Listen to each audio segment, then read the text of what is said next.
here. Panther people, what up? What's going on? You're watching Panthers Post with Phil Perkins. Thanks for joining. If you are new here, make sure to pound and keep pounding that like, subscribe button. Pound those keys in the comment community. It is a beautiful and superb, and at this point, very snowy place to be, depending on where you are on this December 9th. In 2021, this year's almost wrapped up. Let me know your feelings. Panther football is back, even though it didn't really go anywhere. They were very active during their bye week. The players may not have been that active, but the front office sure was. For all of y'all who did watch the last episode with Locked On Panthers host Julian Council, thanks so much. He has such a wealth of knowledge.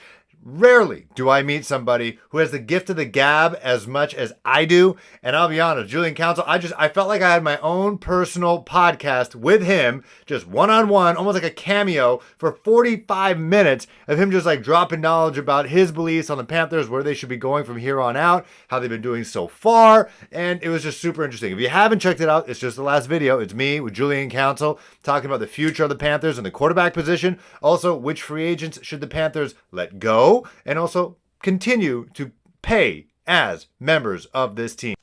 So it's been a while since I've been in the studio talking to you guys, and to be honest, I miss you. I miss you all. Let's get right to it. Let's talk about this game against the Atlanta Falcons at Bank of America Stadium. If you all remember, the last time the Falcons took on Cam Newton and the Carolina Panthers, that's when the infamous posterization of the Atlanta Falcons player by number one, Cam Newton himself, occurred in front of our eyes. And that was my first ever home game at Bank of America Stadium ever. Before that, every single Panther games I've been to had been in Seattle. It just so happened that I'd visit my brother out in the Pacific Northwest. He's a Seattle Seahawks fan. And as we all know, the Panthers and Seahawks have this odd modern rivalry that developed, around the, 2010 and all that and continued on. And that's when I would watch the Panthers. I would always be the away fan. Always. And it wasn't until I went to that Bank of America Stadium home game against the Falcons. It was given to me as an engagement present from my bro. And that's when I felt like, wow, I'm part of a bigger thing. And now it feels like a whole other level now with this vlog. And so the matchup and the vicinity and the players involved, particularly Cam, it holds a very special place in my heart. So I'm despite where this season is going right now, or where it has taken us in some dark places, it's still a game that I look forward to.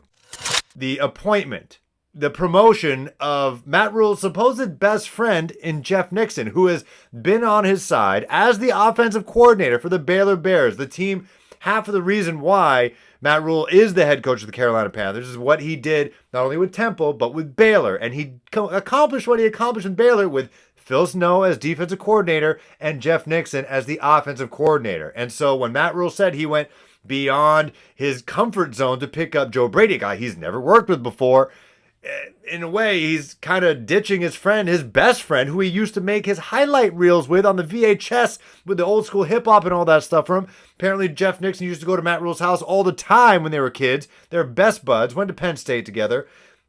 Going out of his comfort zone meant not hiring his best friend as his offensive coordinator at the next level. He had him wait literally a year and a half as running backs coach and assistant offensive coordinator and all that stuff to get this moment right here. And so I don't know what Matt Rhule is all about. He doesn't hire his best friend who got him to this position. He picks up somebody else. He then fires that person and brings up his best friend. So I don't know the kind of guy Matt Rhule is. I have no idea. On the surface, he seems like a guy who I want to have beers with. I'd love to go to Sycamore Brewing. He does seem like a brewery kind of guy, wearing Dockers jeans or I don't know what just Levi's or maybe something from Marshall's. And whereas I can't see Joe Brady going to a place like that. I've been to Fahrenheit. I believe it's called Fahrenheit in Charlotte. I feel like Joe Brady is that guy. He's the guy who goes to Fahrenheit. Matt Rhule goes to Sycamore Brewing. I'd love to go to Sycamore Brewing with Matt Rhule and, talk shop and just talk whatever with him. But when it comes to press conferences, I don't know. I can't take them at face value. I always think there's something going on there. I do feel the opposite of Jeff Nixon. Now, he spoke with the media for just over 17 minutes, and you can already tell just the way he carries himself, how he talks, his stories, how he interacts with the media, his confidence. He's going to be a fan favorite, at least for the next 5 games. We'll see how it goes against Atlanta.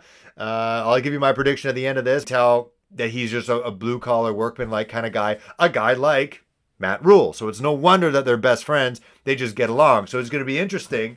Also, shouts to him being a bigger man. The fact that he stepped back, let his best friend get that job, get that money, hire someone who wasn't him, the guy who got him to this position, take a chance on a guy like Joe Brady, who did not, compared to him, grind as much as he did. And then eventually, after a year and a half, his best friend come to him hat in hand saying, hey, I need you now. And he's stepping up to the plate.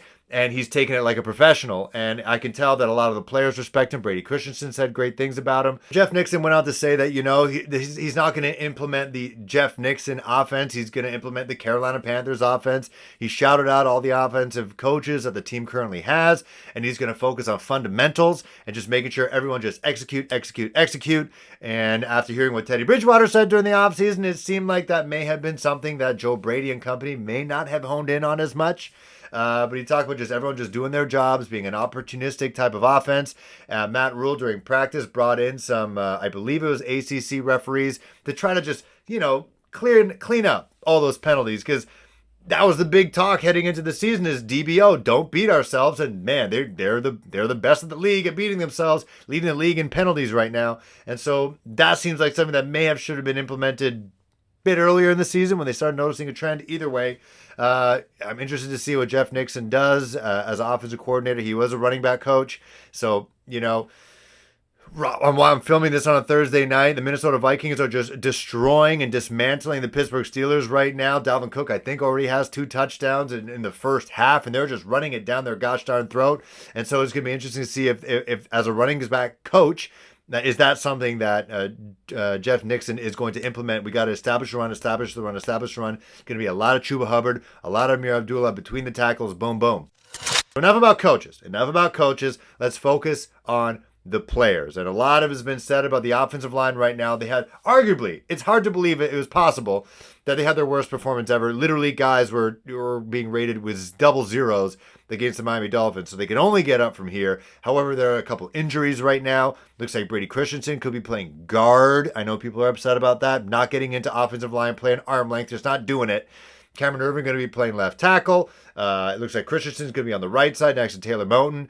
Kind of up in the air what's going on with the guard position at this point. I would like to see Deontay Brown doing his thing. I can't believe this guy can be that out of shape that he can't just suit up. Does he just not have the mental ready? Has the game plan? Either way, the offensive line is going to be a bit of an issue if Jeff Nixon wants to, really pursue the run. But if you're going to have to pick and choose which his offensive line is better at, it is definitely the run. And so if you can establish that, make Cam Newton's job a little bit easier to run and pass, I'm all game. And the number one player that has to perform, has to perform, and these are things we've talked about before, is Cam Newton. They brought him in for a reason, not just for sentimental value. Yes, that is one side. They've sold a whole heck of a lot of jerseys, and they sold a whole heck of a lot more tickets as well. People actually showing up to games to see Cam maybe one last time.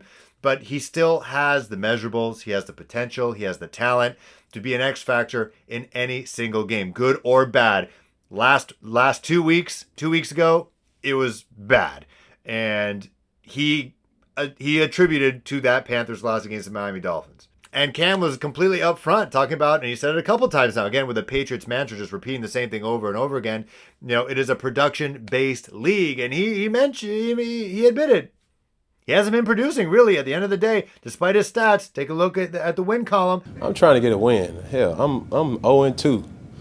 All right, I'll be lying to somebody to be like talking about playoff football, bro. The important thing for me, bro, is, and no disrespect to your question, it's just like, yeah, we know what the grand scheme of things is, but the reality is like I'm 0-2. Like the feel good story of Cam coming back.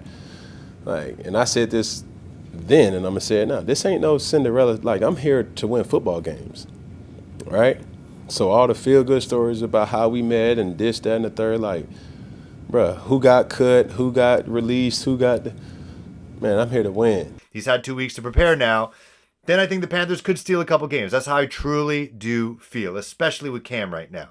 And I think Cam, according to Matt Rule, again, going to take it with a grain of salt, that Cam has been all over this offense. He didn't go anywhere. He said he took some family photos, but he has just been balls deep in this playbook, just getting used to the personnel as well. He just lost Christian McCaffrey, so getting used to Chuba Hubbard, Amir Abdullah, getting used to now Jeff Nixon. Atlanta Falcons at this point rank dead last in the NFL when it comes to QB pressures and sacks. Now, it could be a get-right game for them against our offensive line at this point, but we saw what happened with the Arizona Cardinals, who have a very good defense, try to tackle Cam Newton in the red zone when he tries to run with the ball. And so it's tough to do. So I feel like if that situation, if the offensive line can work on their strengths, and that is run blocking compared to pass blocking, I feel like Cam can be a threat with both aspects of his game, both with his legs and his arm.